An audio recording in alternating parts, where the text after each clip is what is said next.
ലക്ഷം ദീപം പ്രഭയിൽ തിളങ്ങി മടിയൻകോലും ക്ഷേത്രപാലക ക്ഷേത്ര നവീകരണ പുനഃപ്രതിഷ്ഠ ബ്രഹ്മകലശ മഹോത്സവത്തിനോടനുബന്ധിച്ച് നടത്തിയ ലക്ഷം ദീപം സമർപ്പണത്തിൽ പങ്കാളികളായി ആയിരങ്ങൾ.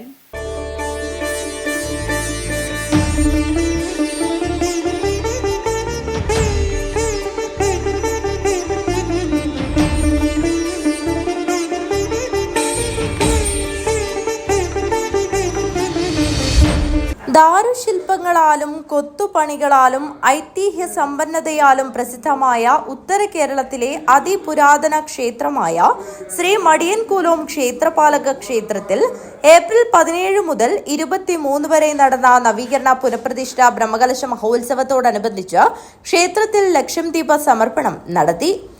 നാടിന്റെ നാനാഭാഗങ്ങളിൽ നിന്നും ആയിരങ്ങളാണ് ലക്ഷം ദീപ സമർപ്പണത്തിൽ പങ്കാളികളായത്. ശ്രീകോവിലിൽ നിന്നും കൊളുത്തിയ ദീപത്തിൽ നിന്ന് തന്ത്രി ബ്രഹ്മശ്രീ ശ്രീധരൻ വാരിക്കാട്ട് നായർ ലക്ഷം ദീപ സമർപ്പണത്തിന്റെ ആദ്യ ദീപം കൊളുത്തി. ക്ഷേത്രം മേൽശാന്തി തെക്കില്ലത്ത് മാധവൻ നമ്പൂതിരി, വിവിധ ക്ഷേത്രങ്ങളിലെ ആചാരസ്ഥാനികർ, ട്രസ്റ്റി ചെയർമാൻ VM ജയദേവൻ, നവീകരണ കമ്മിറ്റി ഭാരവാഹികൾ, ആഘോഷ കമ്മിറ്റി ഭാരവാഹികൾ, മാതൃസമിതി അംഗങ്ങൾ, വിവിധ ക്ഷേത്രങ്ങളിലെ ഭാരവാഹികൾ എന്നിവരുടെ സാന്നിധ്യത്തിലാണ് ചടങ്ങ് നടന്നത്. തന്ത്രി കൊളുത്തിയ ദീപത്തിൽ നിന്നും മാതൃസമിതിയുടെ നേതൃത്വത്തിൽ തയ്യാറാക്കിയ 2000-ഓളം കോത്തിരികളിൽ ദീപം പകർന്നുകൊണ്ട് ലക്ഷം ദീപ സമർപ്പണത്തിനെത്തിയ ഭക്തജനങ്ങളിലേക്ക് എത്തിച്ചു.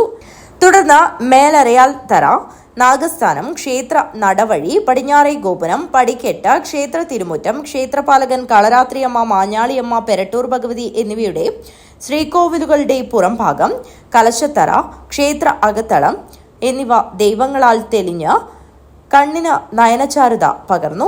ക്ഷേത്രത്തിന് അകത്ത് തീർത്ത ഗണപതിയുടെ രൂപത്തിൽ തീർത്ത ദീപാലങ്കാരവും മറ്റ് വിവിധ രൂപങ്ങളും ഏവരുടെയും ശ്രദ്ധ പിടിച്ചുപറ്റി. ക്ഷേത്ര പരിസരത്ത് നിന്നും നാടിന്റെ നാനാഭാഗങ്ങളിൽ നിന്നും നിരവധി ഭക്തജനങ്ങൾ ലക്ഷം ദീപ സമർപ്പണത്തിൽ പങ്കാളികളാകുന്നതിനും ദീപാലങ്കാരങ്ങളുടെ വിസ്മയചാരുത കൺകുളിർക്കെ കാണുന്നതിനും മടിയൻകോലും ക്ഷേത്ര സന്നിധിയിൽ എത്തിച്ചേർന്നു. News bureau, Kanhangad.